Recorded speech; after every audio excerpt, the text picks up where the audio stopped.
తండ్రి హఠాన్ మరణంతో చిన్న వయసులోనే పొలిటికల్ ఎంట్రీ ఇచ్చారు. వయసులో చిన్నవాడైన కుటుంబ నేపథ్యం, విదేశీ కంపెనీలో సీఈఓగా పనిచేసిన అనుభవంతో రాజకీయాల్లో ఇమిడిపోయారు. అనుకోకుండా వచ్చిన అవకాశాన్ని నియోజకవర్గ సమస్యల సాధనకు వినియోగించారు. వెనుకబడిన జిల్లాపై దేశం దృష్టి పడేలా చేశారు. 2 సార్లు ఎంపీగా గెలిచి పార్లమెంట్లో సమర్థంగా వాయిస్ వినిపించి తండ్రికి తగ్గ తనయుడు అనిపించుకుంటున్నారు. ఎంపీగా హ్యాట్రిక్ కొట్టి తీరుతానన్న ధీమాతో కనిపిస్తున్న ఆయన ఎమ్మెల్యే అభ్యర్థులందరినీ గెలిపించుకుంటానంటున్నారు. ఇంతకీ ఎవరా యంగ్ లీడర్? గెలుపుపై ఆయనకి అంత కాన్ఫిడెన్స్ ఏంటి?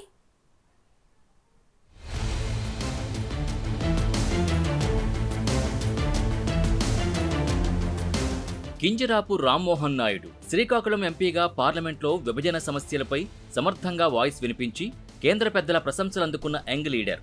ఉమ్మడి శ్రీకాకుళం జిల్లాలో టీడీపీకి బలమైన పునాదులున్నాయి. అయితే 2019 ఎన్నికల్లో టెక్కలి, ఇచ్చాపురం మినహా ఎక్కడా కూడా ఆ పార్టీ విజయం సాధించలేకపోయింది. ఉమ్మడి జిల్లాలో 8 అసెంబ్లీ నియోజకవర్గాల్లో విజయం సాధించిన వైసీపీ శ్రీకాకుళం పార్లమెంట్ స్థానాన్ని మాత్రం కైవసం చేసుకోలేకపోయింది.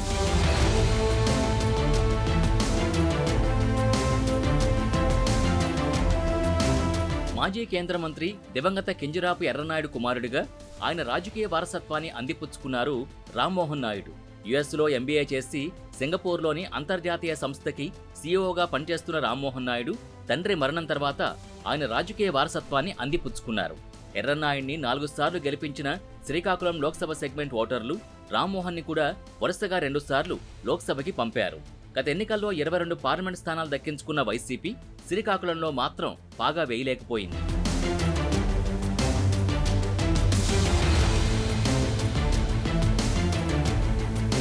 మూడోసారి పోటీకి సిద్ధమైన రామ్మోహన్ స్పీడ్కి బ్రేకులు వేయాలని సీఎం జగన్ పట్టుదలతో ఉన్నారు. ఈసారి ఎలా అయినా శ్రీకాకుళం ఎంపీ స్థానంలో గెలవాలని ప్రణాళికలు రచించిన ఆయన కుల సమీకరణాల లెక్కలతో అక్కడ నిర్ణయాత్మకంగా ఉన్న కళింగ సామాజిక వర్గానికి చెందిన వ్యక్తిని తెరపైకి తీసుకొచ్చారు. టెక్కలిలో అచ్చెన్నాయుడు చేతిలో పరాజయం పాలైన పేరాడ తిలక్ని రామ్మోహన్పై పోటీకి దింపారు.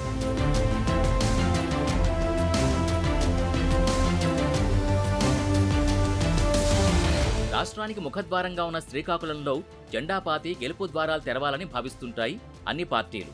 అందుకే అన్ని పార్టీలు శ్రీకాకుళంపై దృష్టి సారించాయి. ముఖ్యంగా కొరకనాని కొయ్యగా తయారైన శ్రీకాకుళం ఎంపీ సీటుపై వైసీపీ ప్రత్యేక దృష్టి సారించింది.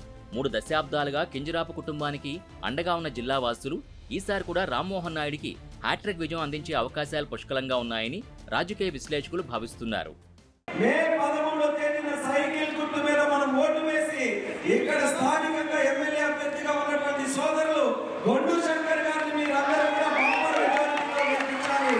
అలాగే పార్లమెంటు సభ్యుడిగా మీ సోదరుడుగా రామ్మోహన్ నాయుడు కూడా అత్యధికమైనటువంటి మెజారిటీతో సైకిల్ గుర్తు మీద ఓటు వేసి గెలిపించమని మీ అందరికీ కోరుకుంటున్నాను. రాష్ట్రానికి పట్టిన క్యాన్సర్ గడ్డ జగన్ అయితే శ్రీకాకుళానికి పట్టిన క్యాన్సర్ గడ్డ ఈ ధర్మాన్ని చెప్పి నేను మీకు తెలియజేస్తున్నా. అలాంటి వ్యక్తులు మనకు అవసరం లేదు. ప్రజల మీద అభిమానం ఉండాలి, ప్రజలకు న్యాయం చేయాలి, ప్రజల తరఫున గడవింపే నాయకులు కావాలి, ప్రజల తరఫున పోరాడే నాయకులు కావాలి. మీ నోట్లో నాలుగుగా తయారవడం కావాలి. అలాంటి మంచి నాయకులు నేను తయారు చేశా, మీకు అప్పచెప్పా. గట్టిగా ఉమ్మడి మద్రాసు రాష్ట్రంలో 1952లో ఏర్పడిన శ్రీకాకుళం లోక్సభ నియోజకవర్గం నుంచి స్వాతంత్ర సమరయోధులు సర్దార్ గౌతు లచ్చన్న, ఆచార్య ఎన్జీ రంగా వంటి మహానుభావులు గెలిచి పార్లమెంట్లో అడుగుపెట్టారు. అంతటి ఘన చరిత్ర కలిగిన నియోజకవర్గంలో 18 సార్లు ఎన్నికలు జరిగాయి.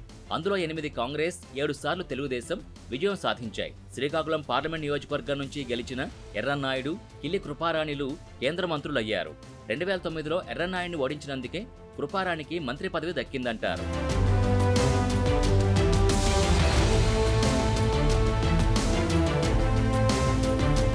తర్వాత కిల్లి కృపారాణి వైసీపీ బాట పట్టారు. వైఎస్ కొడుకు జగన్ని సొంత తమ్ముళ్లా భావించి నమ్మితే తనకి మానసిక క్షోభ మిగిల్చారంటూ కృపారాణి ఇటీవలే వైసీపీకి రాజీనామా చేశారు. ఆ పార్టీలో తనకెదురైన అవమానాలు వివరిస్తూ కన్నీటి పర్యంతమయ్యారు. రాజశేఖర రెడ్డి కుమారుడిగా జగన్కి తండ్రిలానే ఉన్నత భావాలున్నాయని భావించానని, తనని కృపమ్మ అంటూనే తీవ్ర అవమానాలకు గురి చేశారని ఆక్రోశం వెళ్లగక్కారు. దాని ఇంటికి విఆర్ఓ దాని అని సంబోధిస్తే దాని ఇంటికి విఆర్ఓ వెళ్ళదు, దాని ఇంటికి ఎంఆర్ఓ వెళ్ళదు, దాని ఇంటికి పోలీస్ ఆఫీసర్ వెళ్ళదు, ఒక ఎస్ఐ వెళ్ళదు, ఆమె వెనకున్న మనుషులు చెయ్యొద్దు. నేనున్నది వైఎస్ఆర్ కాంగ్రెస్ పార్టీ. 3 సార్లు టెక్కలి గ్రామ పంచాయతీ సర్పంచ్ అండి. ఈయన ఎక్స్ సర్పంచ్.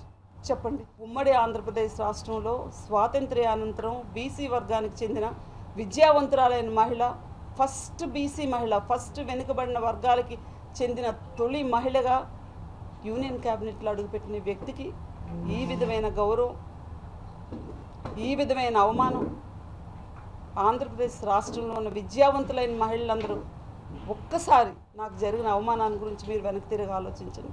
జిల్లా ప్రజలు మీ బిడ్డని అంత గౌరవాన్ని ఇచ్చారు. ఒక్కసారి ఓటేసి ఎంపీగా గెలిపిస్తే మీ గౌరవాన్ని నిలబెట్టి కేంద్ర మంత్రివర్గంలోకి వెళ్ళిన వ్యక్తిని నేను. మీ గౌరవాన్ని, మీ అభిమానాన్ని, జిల్లా ప్రజల అభిమానాన్ని నేను ఎన్నడూ మర్చిపోలేను.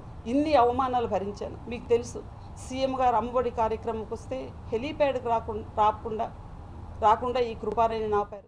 షర్మిల సమక్షంలో కాంగ్రెస్లో చేరిన కృపారాణి ప్రస్తుతం కాంగ్రెస్ టెక్కల్ అభ్యర్థిగా పోటీలో ఉన్నారు. ఆమె కూడా వైసీపీ ఆశలు పెట్టుకున్న కళింగ సామాజిక వర్గానికి చెందిన నాయకురాలే.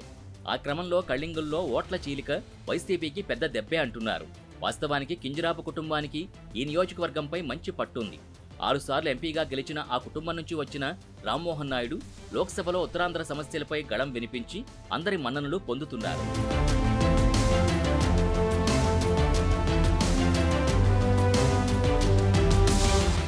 ఎన్నికల్లో శ్రీకాకుళం పార్లమెంట్ సెగ్మెంట్ పరిధిలోని 5 నియోజకవర్గాల్లో టీడీపీ ఎమ్మెల్యే అభ్యర్థులు ఓడిపోయారు.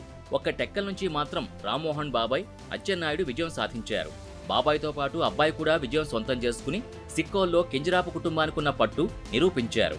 పేరుకి వెనుకబడిన జిల్లాగా శ్రీకాకుళం జిల్లాకి పేరున్నా ఇక్కడ ప్రజలకు రాజకీయ చైతన్యం ఎక్కువే.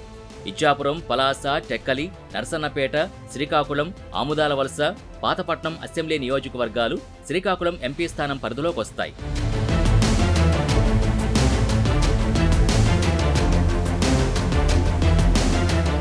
కళింగ, పోలినాటి వెలమకులానికి చెందిన సామాజిక వర్గాలు ఎక్కువగా ఉండడంతో వారే గెలుపోటములు అక్కడ నిర్ణయిస్తారు. ఎర్రంనాయుడు హయాంలో శ్రీకాకుళం పార్లమెంటు ముఖ చిత్రం మారిపోయిందంటారు. కేంద్ర మంత్రిగా ఆయన వెనుకబడిన జిల్లాల్లో అభివృద్ధి అంటే ఏంటో చూపించారు. జిల్లాకి కేంద్రం నుంచి నిధులు తెచ్చి అనేక అభివృద్ధి కార్యక్రమాలు చేశారు. రామ్మోహన్ నాయుడు జిల్లా సమస్యలపై పార్లమెంట్లో ప్రశ్నల వర్షం కురిపించి దేశం దృష్టిని ఆకర్షించారు. 3 భాషలపై ఆయనకు పట్టుండడం, సందర్భోచితంగా మాట్లాడడం, అందరినీ కలుపుకుని పోవడం, విషయ పరిజ్ఞానం, అన్నిటికంటే ముఖ్యంగా యువతలో ఆయనకున్న క్రేజ్ రామ్మోహన్ నాయుడికి కలిసొచ్చే అంశాలుగా భావిస్తున్నారు.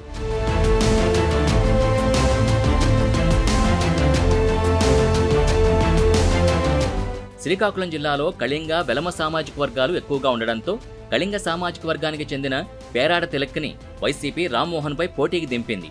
పేరాడ తిలక్కి రాజకీయ అనుభవం పెద్దగా లేకపోవడం మైనస్ అంటున్నారు. కేవలం కులం కార్డే ఆయనకు ప్రధాన బలంగా కనిపిస్తోందన్న అభిప్రాయం వ్యక్తమవుతోంది.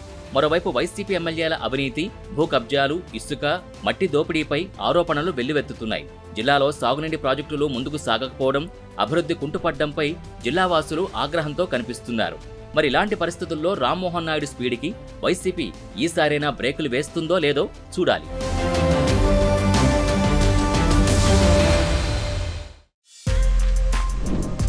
For more videos like this, subscribe Big TV channel.